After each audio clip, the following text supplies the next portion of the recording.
All the time. God is good. Sa Diyos ang pinakamataas na papuri.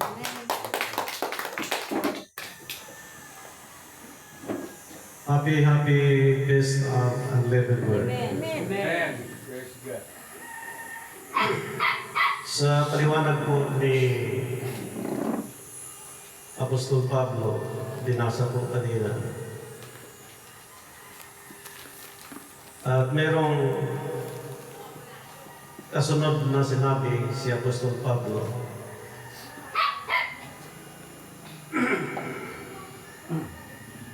Sa 1 Corinthians chapter 5, verse 7, alisin ninyo ang lumang libadura, kama, upang kayo maging bagong limpa, Amen. kama, na tulad sa kayo'y walang libadura, sapagkat ang kordero ng ating Pasko ay naihain na sa mga tuwid bagay si Kristo. Amen.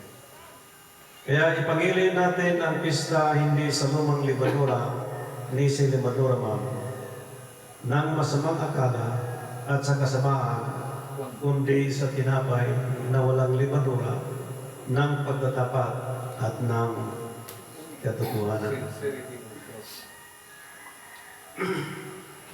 Anong sabi?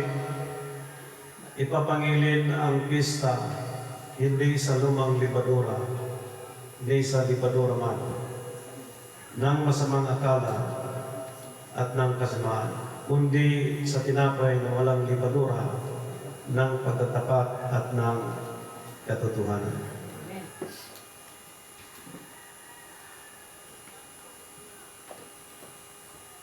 Ipinakita po ng banal na kasulatan na itong unleavened bread, ito ay ginampanan nila ni Propeta Moises sa loob po ng 7 araw. Nasa 7 araw ay meron silang mga kinakain bawat araw. At nabanggit na kanina, sa 7-day celebration nila, ang unang araw ay tinawag na First Holy Convocation. Ang last is tinawag din po siyang Holy Convocation, yung una at huli. Sa time natin, ang unang Holy Convocation ay nakadesign sa Israel at ang second Holy Convocation ay nakadesign sa Gentile. Tayo mga Hintil, pinayuhan ni Apostol Pablo na kung ipagilin natin ang pista hindi sa lumang libadura. Mainit. Ibig sabihin, hindi na pwede ang 7 days celebration sa time natin if we talk dispensation. Kundi ang pagkain, nakakainin natin, hindi ang tulad na kinain na ni Moises within 7 days, kundi ang katawan ng ating Panginoon. Yan ang binanggit ng Scripture kanina. Ano? Tuwing kailan ganapin ang mga kapistahang ito? Sapagkat maraming mga nagdiriwang, every Sunday, nagkaroon ng communion. Merong iba, every quarterly, yung naabutan namin dito. Ngunit, ito po ay hindi biblical na pagdiriwang kung ito ay ginaganap hindi taon-taon. Okay. Ito po ang binanggit ng Biblia sa Exodus chapter 13, verse 10. So, do 13. Ito po ang ating Isasagawa mo nga ang palatuntunan ito sa kapanahunan nito taon. Thou shalt therefore keep this ordinance in his season from year to year. Inuutos po ang pagdiriwang ng unleavened bread taon-taon. Ngayon, doon sa taon-taon, tuwing kailan ka at anong buwan, mag-celebrate ng fiesta. Ayon sa utos ng Diyos kay Propeta Moises sa Exodus chapter 13, verse 4. 13 verse 4. Nakibasa po so. Sa araw na ito, ay umalis kayo sa buwan ng Abib. Yung araw, yung buwan, na itinakda ng Diyos, inutos niya kay Propeta Moises, ang buwan yun ay Abib. Abib po sa Hebrew kalendar. Na ang Abib or Nisan ay kalahati ng April, kalahati ng March. So paano natin ma-identify ang first month of the year sa Gregorian calendar doon sa salitang Abib, na ang Abib ay Hebrew calendar. Okay. Sa maikli pong pagtuturo, ang pag-determine po ng first month of the year sa Gregorian calendar, walang ibang tinuro sa Biblia, kundi basahin yung Lucas chapter 1, verse 26.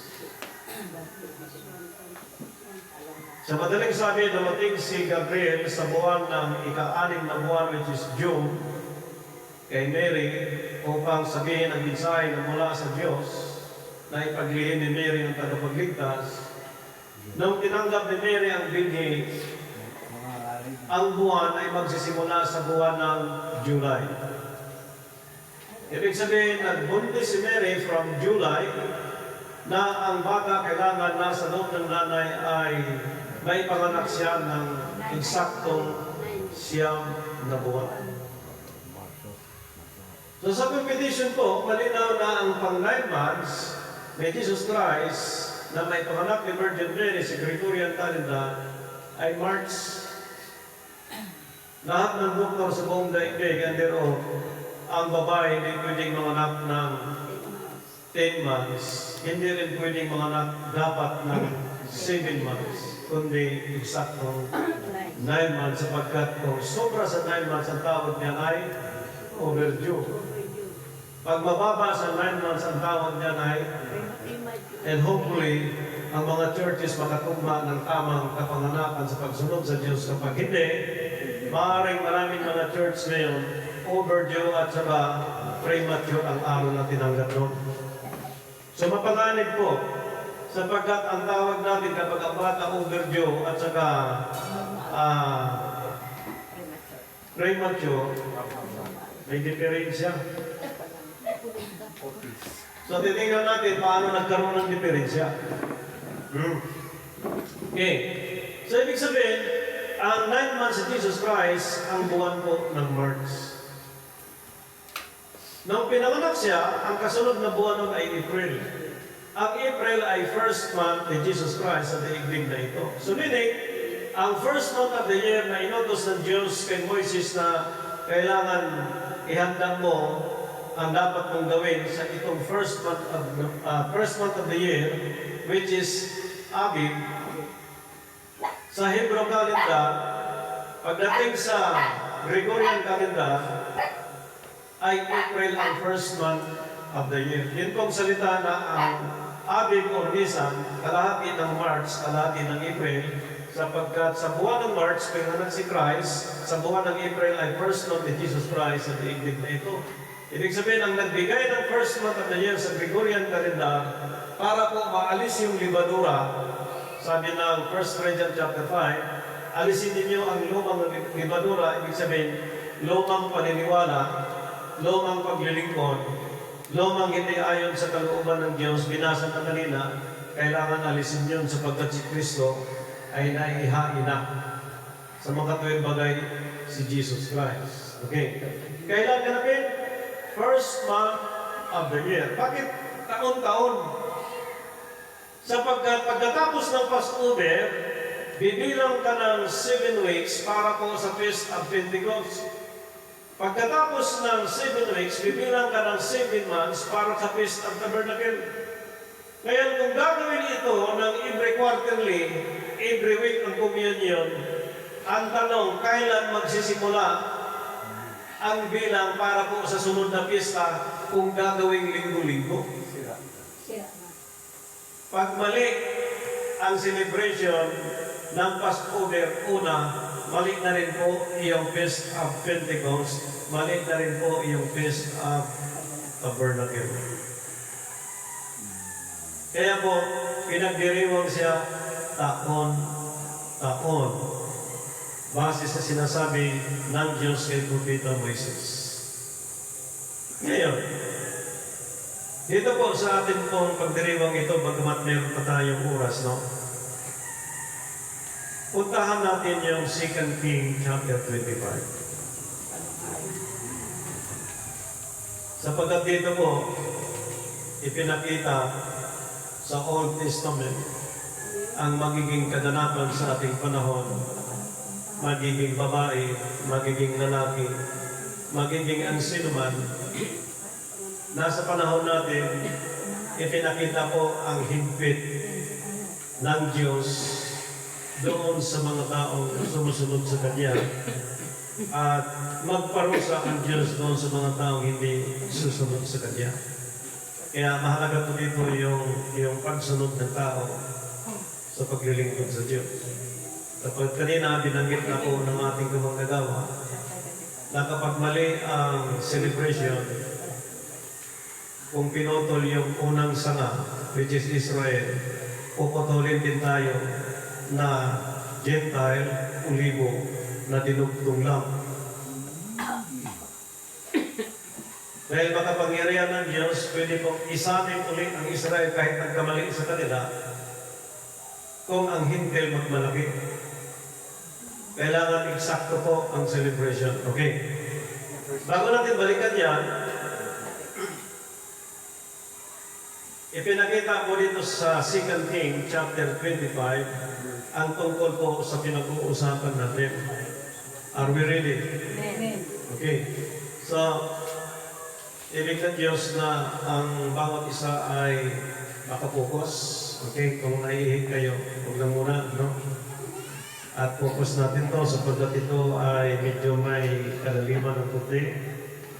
Pero sa tulong ng Diyos, maintindihan natin ito. Okay. At nangyari, natayin po natin na sapagkat may competition dito. May mga taon, may mga buwan po na binanggit sa 2 King chapter 25.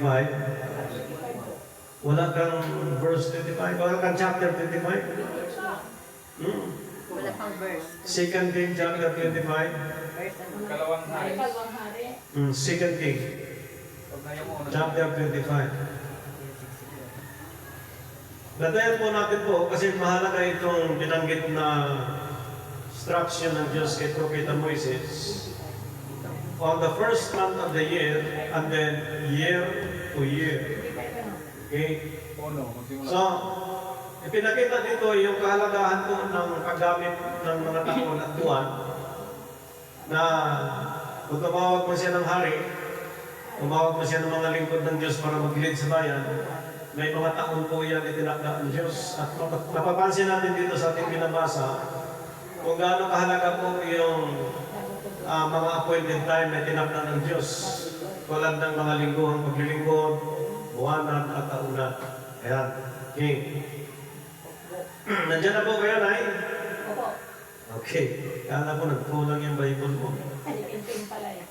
At nangyari ng ikasiyam na taon ng kanyang paghahari sa ikasampung buwan, ng ikasampung araw ng buwan, na si Nabucodonosor na hari sa Babylonia, ay naparoon siya at ang buo niyang hukbo laban sa Jerusalem. Kung tandaan natin, bago tinawag na Jerusalem, itong lugar na ito po yung Kanaan. Ito yung promised land. At itong Jerusalem ito, pinakasentro na lugar upang magtipon sila magpuri sa Panginoon. At ito yung lugar na pinasok nila ni Caleb at Joshua bago na-establish hanggang sa panahon natin, sapagkat alam ng buong historian na itong Israel ay hindi talaga bansa yan, kundi tribu. Right. So, mamaya, papuntahan mo natin yan sapagkat itong paghahari ni Nabucodonosor ay merong ikasampung buwan ng ikasampung araw ng buwan. Doon sa ikasampung araw ng buwan, itong haring ito, siya at ang buong niyang hukbo laban sa Jerusalem at humantong laban doon at nagsipagtayo sila ng mga kuha sa palibot laban doon. So, i-visualize nyo lang. Dito, ang bayan ng Diyos, nakakulong sila, nakabakod. At doon sa labas, nakaabang yung mga kaldiyo. Armado po sila, guardyado sila na hindi pwede silang makatakas. Kumbaga, alipin sila, control sila, na lahat ng galaw nila, binantayan po. Okay. Sa gayoy, nakugkob ang bayan hanggang sa ika-11 taon ng haring Sinikyas. Pag tinignan niyo po, ba't umabot pa doon sa panahon ng ika-11 taon, which is 11 years? Pwede naman mangyari sa 5 years. Pwede naman mangyari 6 years. Bakit hinintay pa ang 11 years? Sapagkat importante ang panahon kung kailan itinakda ng Diyos. Okay. Natin na. Pero gusto niya, Nabucodonosor, yung time na yun, lipulin na sila ng madalian. Pero umabot pa ng ganun katagal bago mangyari. Nang ikasiyam na araw ng ika-4 na buwan, ang kagutom ay lumala sa bayan na anupat walang tinapay sa bayan ng lupain. Yung lugar kung saan ito sila nabubuhay at nakatira, naubusan ng pagkain. At dumating ang panahon sa haba ng pagka-corner sa kanila, naubusan sila ng pagkain. Wala silang mabili sapagkat lahat ng tindahan may pagkain stock sa paligid. Ubos po. Wala silang mabilang, wala silang mahingian sapagkat kapwa sila guardyado ng mga kalaban. Sa panahon natin, bagamat open ang ating bansa, kung maisip niyo sa nagdaan pong crisis, halos hindi kaiba po ang nangyayari sa atin. At mabuti nga kayo dito sa bukid, meron kayong tanim na gabi, meron kayong tanim na kamuti, meron kayong mga tanim na gulay-gulay. Kahit pa paano, may isang kamuti, may gulay, buhay na kayo doon. Sa Metro Manila, pagka walang tindahan lahat doon, walang nagtitinda, at maubos yung stock na pagkain, maaaring 5 days, maaaring 1 month, kayang i-provide ng iyong stock na pagkain. Pagkalampas ng 1 buwan, 2 buwan, maubos ng bigas ng pagkain, saan ka bibili? Itong nangyari sa kanila. Okay, tingnan natin na. Nang magagawa gumawa ng isang butas sa kuta ng bayan, di mautak sila. Gumawa sila ng paraan para makalusot at makabili ng pagkain. Sabi niya, at ang lahat ng lalaking mandidigma ay nagsitaka sa gabi sa daan ng pintong bayan sa pagitan ng 2 kuta na nasa siping ng halaman ng hari. At ang kaldeyo nga ay nasa tapat ng palibot ng bayan at ang hari ay yumayaon daan sa Arab ng Araba.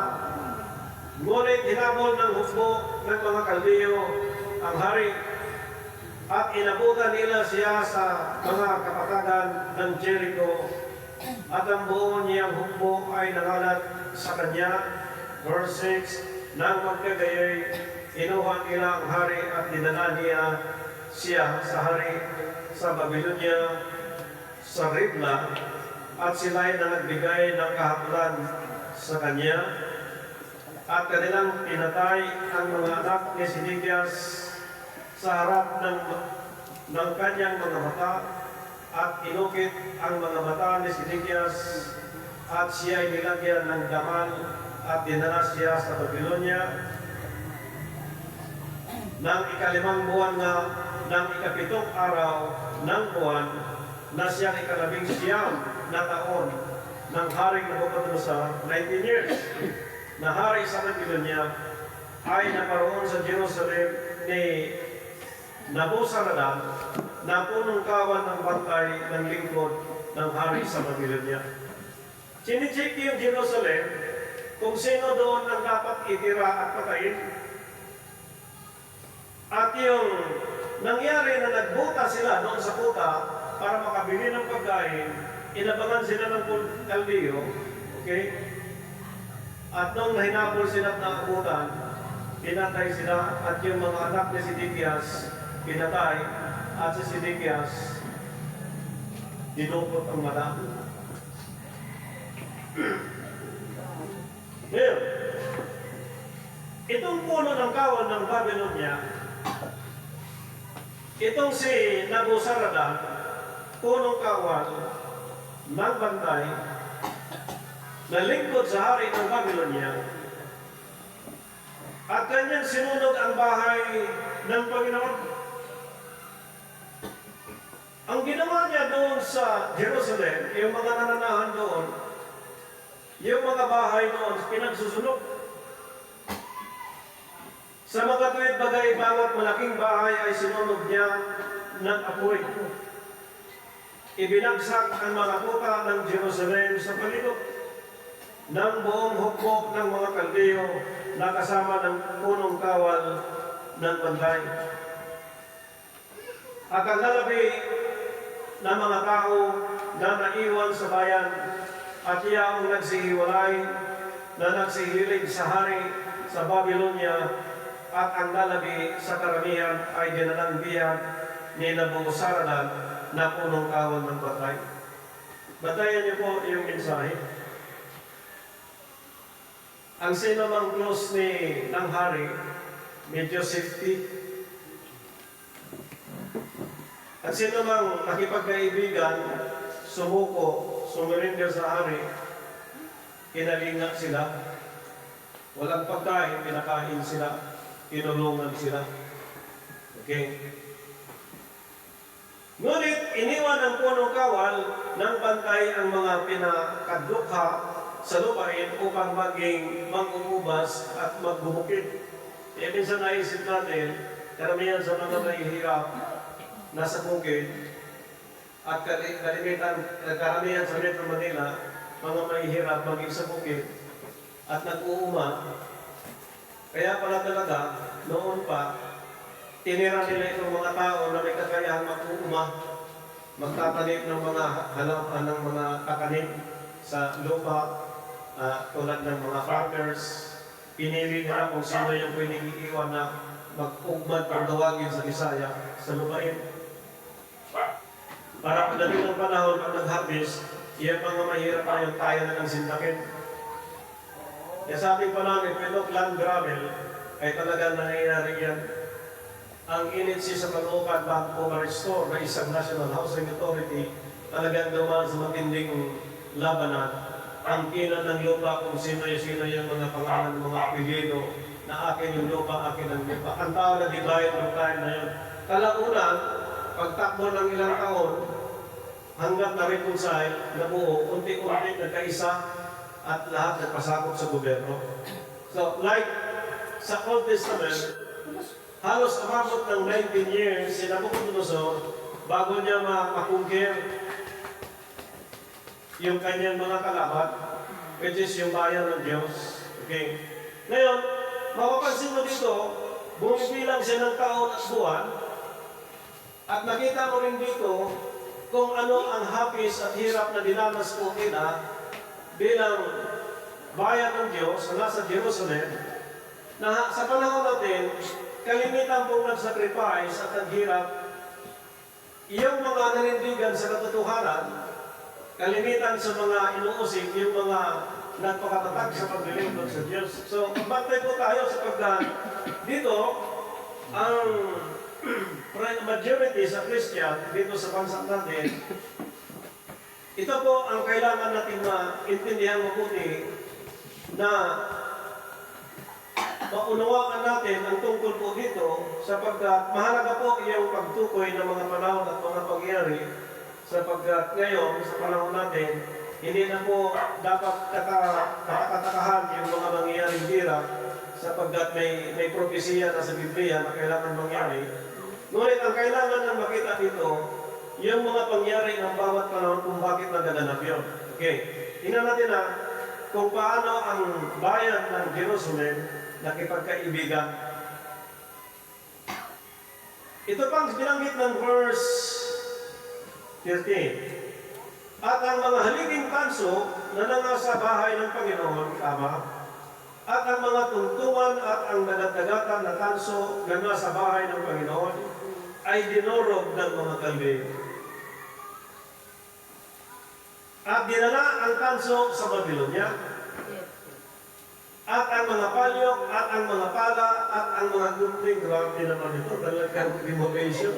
Tapos kuha talaga lahat. Walang naiwan, was out. Grabe mo na kung galing Kaldeyo yan. Yung haputin lahat ng gamit.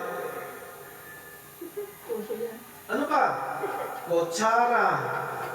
At ang lahat ng kasangkapan, tanso, na kanilang pinangasiwa ay kanilang dinala. Sino kang lalaban sa mga Kaldeyo? Puro sila armado. Itong dinanas ng mga naglingkod sa Panginoon. Okay. At ang mga upuan, apuyan, at ang mga mangkok, at ang sa ginto ay ginto, at ang sa pilak ay pilak, pinagdadala ng punong kawan ng pagkain. Ubos lahat mga natira sa loob ng templo. Winasak ang templo, lahat ng laman sa templo, kinuha, nakaw lahat, kutsara, nabanggit ko yung upuan. Apuyan pa na yun. Mangkok, ginto, at pilak, pinagdadala lahat mga kapatid.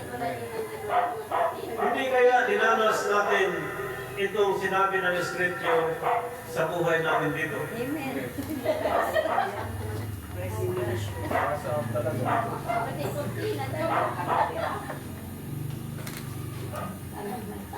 Ang dalawang haligi ang nagatnagatan at ang mga tungtungan na ginawa ni Solomon sa bahay ng Panginoon. At ang tanso ng lahat ng kasangkapang ito ay walang timbang. Ibig sabihin, mabigat ito. Dami. Ang taas ng isang haligi ay 18 siko. At isang kapitil na tanso ang nasa dulo niyaon. At ang taas ng kapitil ay 3 siko na may yaring lampag at mga granada sa kapitil sa palibot. Lahat ay tanso. At mayroong gaya ng mga ito ang ikalawang haligi na may yaring lampag.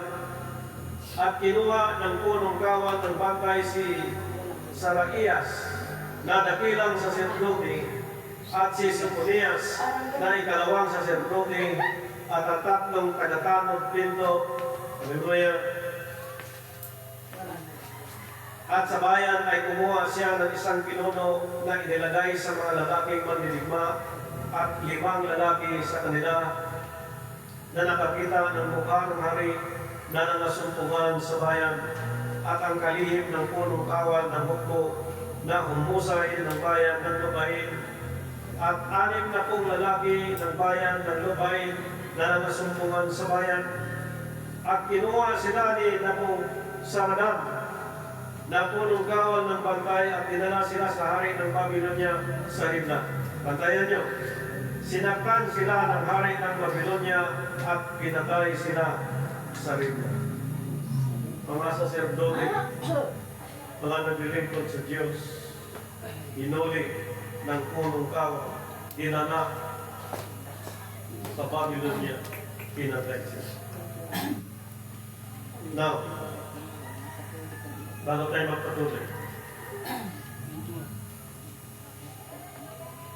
saan ka susunod? Sa Diyos o kay Haring Nabucodonosor? Di ba po sa Diyos? Kapag sa Diyos tayo susunod, Diyos ang masunod. Tuwing kailan ganapin ang unleavened bread, taon. Ibig sabihin, praise the Lord. Ano yun? Pusa. Nag-unleavened bread na yung pusa. Hallelujah. Pag sinunod ng Diyos, ang sabi ng Scripture, taon. Pag hindi mo gagawing taon-taon, papatayin ka ng mga Kuldiyo. Hindi naman. Hindi na. Ngayon, paano ka papatayin sa panahon ngayon kung patayin ka na sa dati mong pagkatao? Hindi ka na pwedeng patayin. Ano na eh. Ngunit kung ang tao nabubuhay pa sa laman, sa kasalanan, Patay. kailangan niya mamatay sa kasalanan. Therefore, sa time ng Old Testament, ito ang nangyari sa kanila. Pati mga saserdote, dumanas po ng pananakit sa panahon po nila. Ngayon, ang sabi ng verse 22, at tungkol sa bayan na naiwan sa lupain ng Huda, na iniwan ni Nabucodonosor na hari sa Babylonia ay sa mga iyon ginawa naging tagapamahala ni Gedalias na anak ni Ahikam, na anak ni Safan. Hallelujah. Tantay natin binabasa po.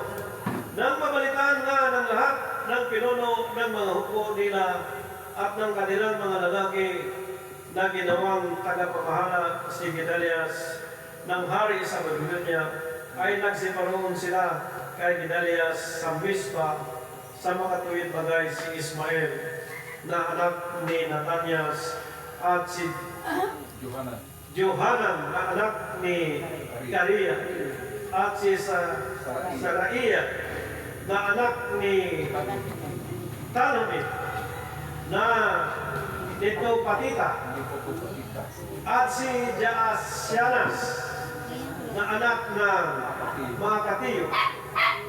Sila at ang kanilang mga lalaki. At si Gedalias ay sumampa sa kanila at sa kanilang mga lalaki at nagsabi sa kanila, kayo huwag mga takot ng dahil sa mga Diyos ng mga Kaldiyo. Tayo natin, meron na po dumating sa kanila, magsitahan kayo sa lupain at kayo magsipaglingkod sa hari ng Babylonia at ikabubuti ninyo. Ang Babylon, haring Nabucodonosor, lugar at taong hindi naluwalhati ang Diyos. But this time, pinakita ng Scripture, nung sila'y nakipagkaibigan, nakipagkasundo, ibinigay sa kanila ang dapat. Ito namang ikabubuti, binigay sa kanila. Ngunit pinakita dito, God create darkness in the light. Ito po ay talagang mapanganib na panahon sa kanila na nangyayari ito.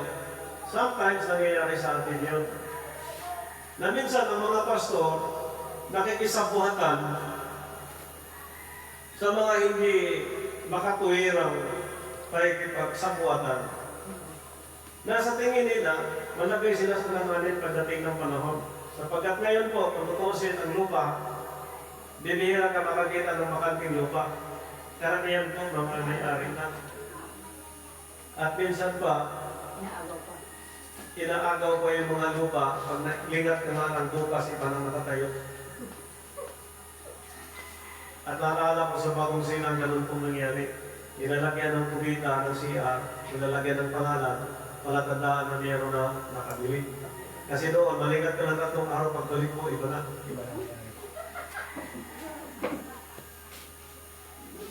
Tuloy natin po ang scripture. Ngunit nangyari ng 7 buwan na si Ismael na anak ni Natanyas, na anak ni Elisama, na mula sa lahing hari at 10 lalaki na kasama niya ay naparoon at sinaktan si Gedalias. Nanapat na matay ang mga Hudyo, ang mga Kaldiyo, na mga kasama niya sa Mispa. Ito na. Lumaban na po.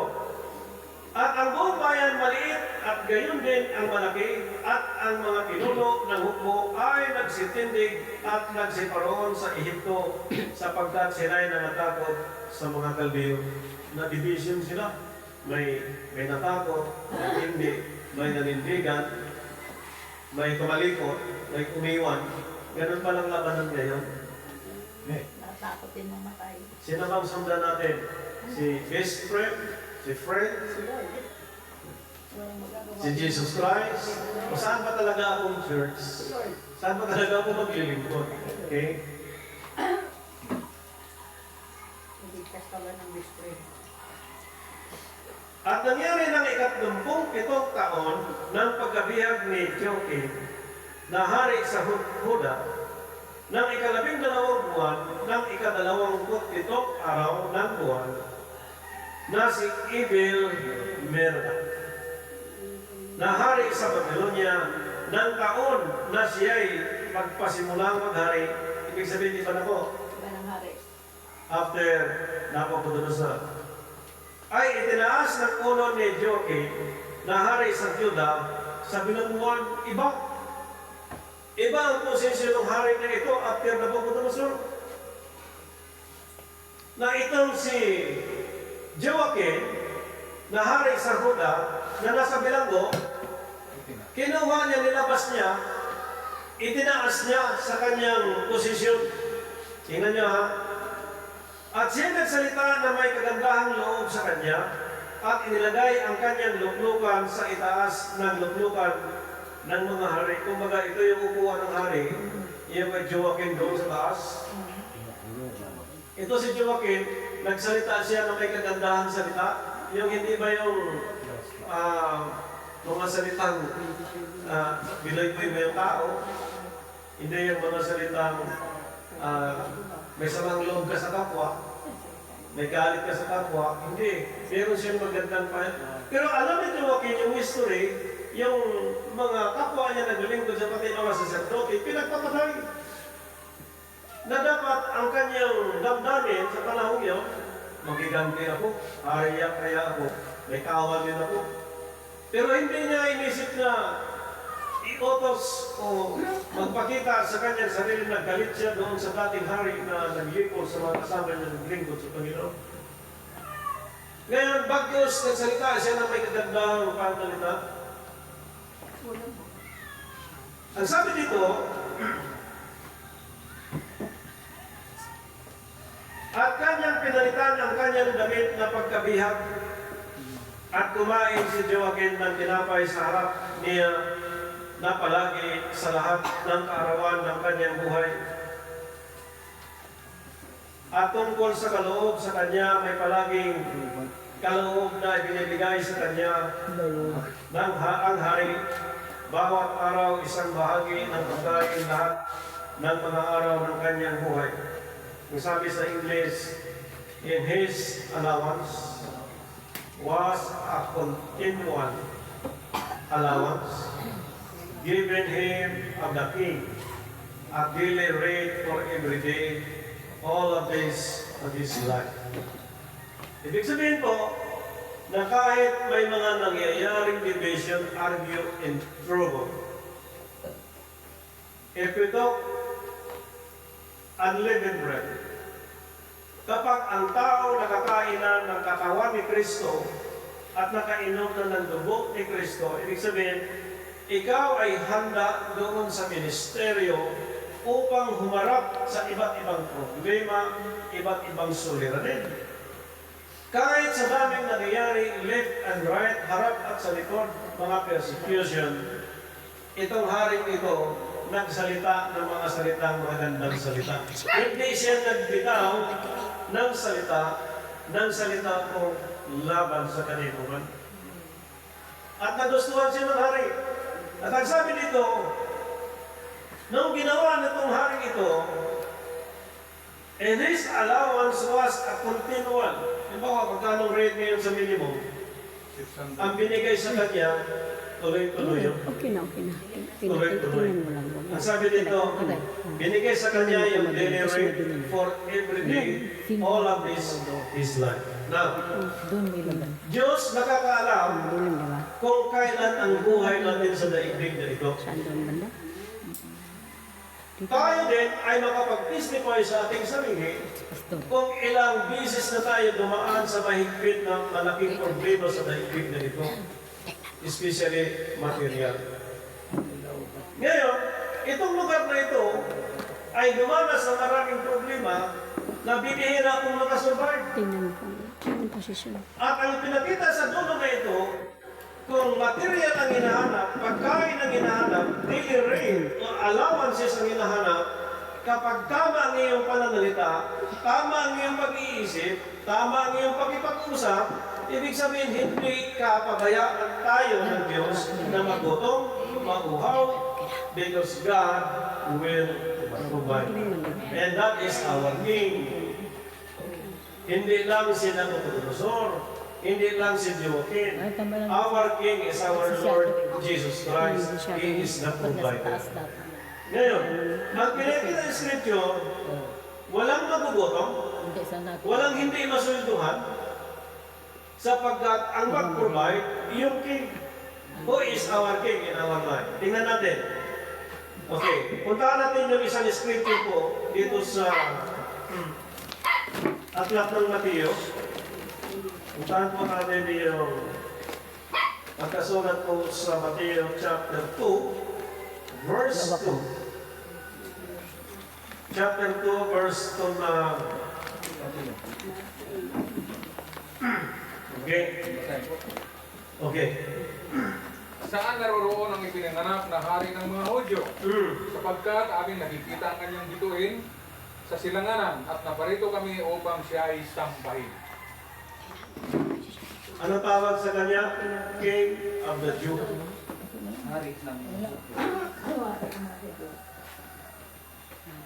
Ilang Hudyo ang tumira sa bansa natin? Bakit po? Sapagkat walang tatanggap sana sa kanila. Kaya po nag-scattered sila. Kasi po, ang Palestine actually, talagang mga Palestino lang dapat. In kaso, ang samantalang nanirahan ng Diyo, bandang huli na hati yung Palestine. Ngayon, itong Israel, yung nations of Israel, actually, hindi natin masabi kung talaga totoo mga Israelita yung iba. Ang tinutukoy talaga ng Israel, tribo. Dahil alam natin, ang lahi ni Jacob, magkaroon siya ng anak na 12, na bawat isa ay merong tribo na 12,000. Nasa 12 na yun, sa 12,000, merong 144,000. Tribo yun. Now, in our time, base po sa ating pong mga lahi na pinagmulan, kanya-kanyang apelyido, dito, sa binasa natin, talagang kahit nasa Jerusalem sila at mga lingkod ng Diyos, nilingkod sila. Ang ibig i-emphasize dito, yung binanggit na lugar ng Huda, ito yung tribo na nabali at isinugpong ni Kristo na ang isinugpong niya, yung Gentile. Kuha natin. Now, yung pagkasugpong nito, binabalaan tayo, ayon sa paliwanag ni Apostol Pablo, na hindi tayo pwedeng magmalaki sa original na sala. Ibig sabihin, kung ang celebration po is every year, every first month of the year, ang celebration ngayon ng Passover, kailangan itapat siya ng tamang itinakda ng Diyos. Kung anong buwan, kung anong petsa po ang pagganap ng unleavened bread. So, titiyakin natin. Sa Exodus chapter 12, pinakita po ang instruction ng Diyos kay Propeta Moises perfectly para po makalabas ang Israel sa pagka-alipin sa Egypto, sapagkat nung nanirahan ang mga Israelita, sila po ay control ng Paraon, pati sa pag-worship bawal. Sipin niyo po, pag sumuway ang ating mga ninuno sa Paraon, paparusahan. Ganito ang ginawa ng Diyos para makalabas yung kanyang bayan. Okay. Ito pong sabi niya, chapter 12, verse 6 ng Exodo. Okay, basahin natin. At inyong alagaan hanggang sa 14 na araw ng taong ito. at papatayin ng buong kapulungan ng kapisanan ng Israel sa paglubog ng araw. Okay. Ang binanggit na scripture kanina from Exodus chapter 13 verse 4, ang instruction po, gampanan ang palatuntunan at ipangilin taon.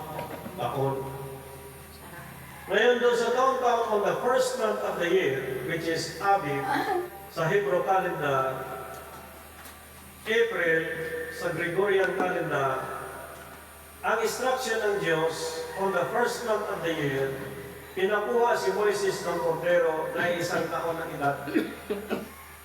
Walang kapintasan niya. Na ang kordero sa ating panahon, kumakatawan kay Jesus Christ. Ibig sabihin, ang Savior, ang larawan ng Diyos, ang unleavened bread na kakainin natin, which is the Word of God, katawan ni Kristo yan. At yung inom nating ubas na walang libadura, dugo ni Kristo po yun. Ibig sabihin, kailangan manalay tayo sa katawan ng tao, yung dugo ni Kristo. Amen? Sapagkat yung dugo ni Kristo, marunong magpakumbaba, marunong mahilahon, mapagmahal sa kapwa, mapag-intindi sa kapwa. Ngayon, ang instruction ng Diyos, kukuha kasi ka 10, alagaan mo ng 4 na araw, at papatayin mo ng kordero sa paglubog ng. Ibig sabihin, sa first month of the year, every 14th day, ang celebration ng Passover. Hindi siya almusal, hindi siya pananghalian, kundi hapunan. Now, bakit ngayon natin ginak na ang pizza ngayon sa Gregorian calendar ay April 13? Dito tayo sa oras. Ang oras po, ang original time, nagpalit ang 24 hours from 6 p.m. to 6 p.m. Mamaya po, kasi 13 ngayon, nagsimula ang time competition natin kahapon. Pagpasok ng 6:01 kahapon, 30 lang. Kahapon, saka ngayon. Magtatapos mamaya, 6:01. Pagpasok ng 6:01, 40 na. Dahil hapunan po ang celebration, kailangan po eksaktong pizza sa paglubog ng araw ayon sa binasa ng Scripture tayo na papatayin ng kordero. Mamaya, paglubog ng araw, sa 6:01, doon po tayo mag-take ng unleavened bread. Sabay sa original, na hindi natin binago, taon-taon, eksaktong buwan, eksaktong pizza. Ibig sabihin, kapag pinag-uusapan po ang salvation, redemption, atin pong ini-encourage lahat ng mga Christians, Islam, Buddhism, Taoism, na kayo po ay kailangan mag-Christ believers kayo. Because there is only one Savior and Redeemer, and there is only one God that gave eternal life through Jesus Christ. Kaya po, hindi ako pwede at tayong kumbinsihin at paniniwala sapagkat iisa ang namatay sa krus ng Kalbaryo at nabuhay na maguli para tayo mamatay sa dating pagkatao. Kung pinatay ang literal na mga saserdote, ngayon hindi na tayo kaya patayin sapagkat yung ating Savior ay hindi na patay kundi buhay at nabubuhay magpagkailanman. Kaya pinapakain tayo ng saktong celebration sa tamang pagkain sapagkat sino makapag-provide sa atin pag nagkaroon ng problema, ng crisis ng ating bansa, sino ang tutulong sa atin, mga anak, mga apo? Mga kapatid na kaya mangingi sa mga anak, na kaya ang mga asas mga anak. Patunayan ng Diyos sa buhay natin na sa sitwasyon natin ito, Diyos ang mag-provide. Anong ginawa ng Diyos doon sa isang hari na yun? Dahil masunurin siya, lahat ng kanyang daily rate, lahat ng kanyang allowance, binigay mo sa kanya, hindi kinagkahit ng hari. What more, our Lord Jesus Christ, our Savior, He is our provider. He is our healer. He is the Prince of Peace. He is the Counselor. He is the Everlasting Father. In the name of Jesus Christ. Dito po napakaganda. Sapagkat yung pagganap natin ito ay isang katunayan upang gampanan ng lahat ng tao sa buong daigdig ang kahalagahan sa pagdiriwang ng unleavened bread. Lumabas ang Israel sa eksaktong buwan, eksaktong pizza, walang galos ni isa sa kanila. Amen. Amen. Wala tayong pwedeng gagawin kundi sundin.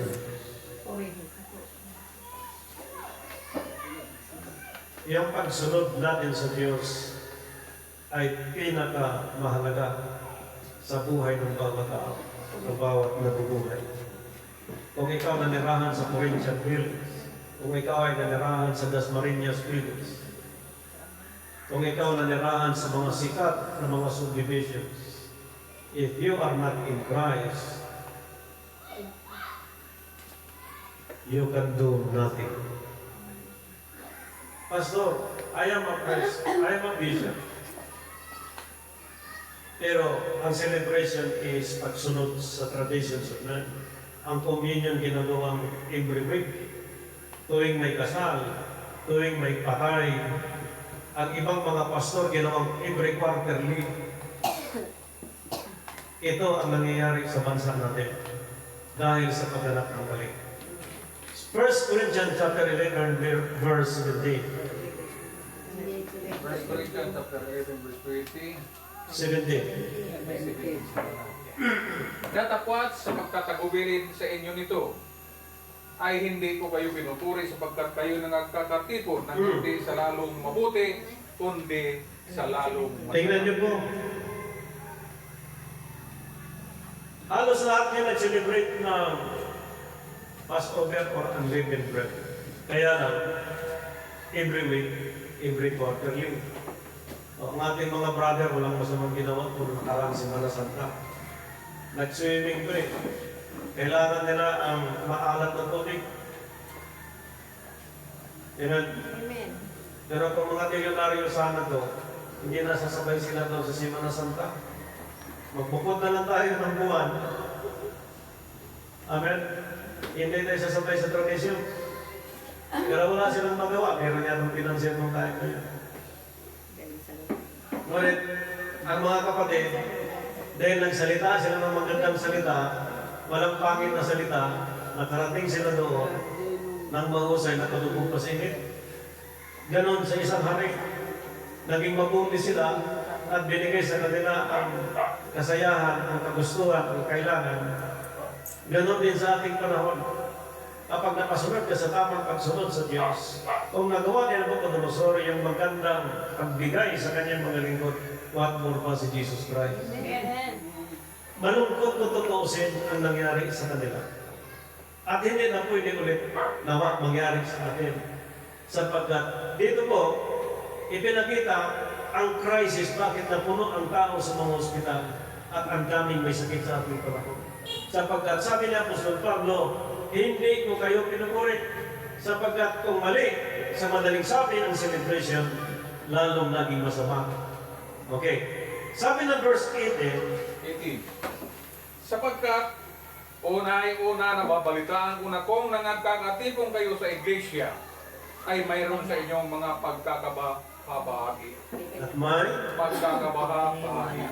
At may kaunting paniniwala ko. bakit alam niya Apostol Pablo yan? Alam niya? Bakit alam niya? Sapagkat tunay na sa inyo'y merong mga hibang pananampalataya. Amen. Upang yaong mga napatunayan na ay mangahayan sa inyo. Ano ba tinutukoy na ito ang pananampalataya? Kasi po, may nag-unleavened bread, wala pang April 14. As early, meron pang nag-March ng iba eh. Tapos yung Holy Week, instead na sulit, walang inuman, outing, inuman, lahat ng alak nagsilabasan. Pero tinawag siyang Holy Week. Kaya sabi ni Apostol Pablo, merong hinuang pananampalataya kaya binanggit kanina, alam ni Apostol Pablo ang ginagawa ng mga tao. Kung kayo ba ay nangagkakatipon ay hindi kayo maaaring magsikain ng hapunan ng Panginoon. Aray. Pero Amen. sabi ko kanina, sino gustong mag-take kasi may available na dalawa. Salamat sa Diyos na grace hands sa nating mga kapatid sa pananampalataya. Walang masama, take one and take two. Pero kung kailangan, why not? Kasi actually, dalawa lang talaga dapat yan. Yung isa nating kaibigan pastor, natutuloy na yata sa ibang bansa, medyo busy sa proseso, hindi ko lang alam. Tatlo ang dinala ko, sabi ko, dalawa lang naman yan, sabi sa tatlo. Hindi ko alam kung bakit ko sinabi yun. At ngayon, since na wala si Pastor, nandito yung ating isang Pastor, salamat sa Diyos, talaga narapat yan sa tatlo. Kung sino po ang mag-take ngayon yan. Ngayon, itong babalang ito ay meron pong pakiusap sa ating ang Diyos na kung doon sa last verse na pinasa na 2 King na meron nabigay na assessment ang hari sa lingkod ng Diyos. Ulitin ko, what more pa ang ating Panginoong Kristo. Ito po, binanggit ito. Sapagkat sa inyong pagkain, ang bawat isa'y kumukuha ng kanyang sariling hapunan. Ang nagpapakuna sa iba at sa isa ay gutom at ang iba ay lasing. Ay naghapunan ng linggo, hindi naman hapunan, umaga. Nagkumiyan niya ng alas 9 ng umaga, anong tawag niya? Hapunan, almusal. Nagpas over ng every quarterly, anong ginagamit? Pepsi. Skyflex. Ang Pepsi po may libadura na yan. Ang Skyflex may libadura na yan. Ang sinabi ng Biblia, alisin niyo ang lumang libadura. Okay. Pastor, kasamaan ko yan. Yes. Pero ang kinain na ni Kristo, walang libadura. Hindi pwede cook, hindi pwede biscuit, hindi pwede ang namang tinapay na bibili mo sa palengke. Kundi niluto talaga siya na wala siyang libadura. Nagising ako kanina, daling araw, at ako mismo naglili para sa inyo. Yung sacrifice ni Christ, sacrifice din natin sapagkat yung katawan niya nabubuhay tayo. Sabi ni Kristo, naparito ako hindi para sa aking sarili. Ang turo ko hindi akin kundi mula sa Ama. Ang pagkain ko ay upang gawin ang kalooban ng Ama. Ang turo ko hindi akin kundi mula sa Ama. Hindi ako naparito para paglingkuran kundi paglingkuran. And that is our mission. Ngayon, ang sabi ng Scripture, may nauna, may nahuli, at may gutom, may lasing. Bakit po?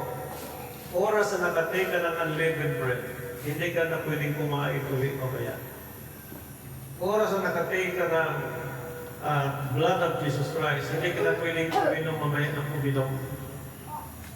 Pag sinabing lasing, ang lasing hindi malasing sa 2-3 tagay. Kuha na din. Nalalasing yan hanggat mayroong alak, hanggat nauupo sa isang bote, 2 bote, doon siya nalalasing. Yan ang nangyayari. Hindi na sabay taon-taon, kanya-kanya ng hapunan ng mga churches. Lahat yun puro may mga libadora sa Panginoon. Ngayon, sa verse 10 nito, Ano, wala ba kayong mga bahay ng inyong mga kanan at mainuman? O di ba walang halaga ninyong iglesia ng Diyos at inihiya ninyo ang mga wala ng anuman? Ano ang aking sasabihin sa inyo? Kayo bagay aking pupurihin sa mga bagay na ito, ay hindi ko kayo pinupuri. Sapagkat tinanggap ko sa Panginoon ang binibigay ko naman sa inyo ng Panginoong Isus ng gabing siya ay pinagtanong ay dumampot ng tinapay. At nang siya makapagsalamat ay kanyang pinagputol at sinabi, ito ay aking katawan na pinagputol dahil sa inyo, gawin ninyo ito sa pag-alala sa akin. Amen. At gayon, din naman hinawakan ang saro pagkatapos ng magkahapon na sinasabi, ang sarong ito ay siyang bagong tipa ng aking dugo sa aking dugo. Gawin ninyo ito sa tuwing kayo magsiinom sa pag-alala sa akin. Kailan? Yearly. Sapagkat sa tuwing kanin ninyo ang tinapay na ito at inuman ninyo ang saro, ay inihayag ninyo ang pagkamatay ng Panginoon hanggang sa dumating siya. Kaya ang sino mang kumain ng tinapay, uminom sa saro ng Panginoon at di nararapat, ay magkasama siya sa katawan at dugo ng Panginoon. Pag hindi ginaganawang yearly ang celebration, ang tao magkasala sa katawan at dugo ni Kristo. Sabi na Scripture, kaya maraming masasakitin, maraming mga mahihina. Matitisurin, konting salita lang, sumasama ang loob. Konting salita lang nagtatampo, konting salita lang galit. Pero, now, dito po, sa binasa natin ang magagawa kanina, ang paliwanag ni Apostol Pablo, datapwat kung ating kilalanin ang ating sarili ay hindi tayo mahatulan. Datapwat kung tayo nahatulan ay pinarusahan tayo ng Panginoon upang huwag tayong mahatulan kasama ng sanlibutan. Kaya tayo po ngayon ay magsalusalo sapagkat dito sa talatang ito, ipagkaloob natin sa lahat ng sinuman sa kalooban ng Panginoon dito sa ating pagdadat ngayon. At atin pong simulan sa Matthew chapter 26 sapagkat dito po tinatawagan natin ang ating mga katimbang sa gawain ng Panginoon para po ihanda nila ang tinapay inumin na itong saro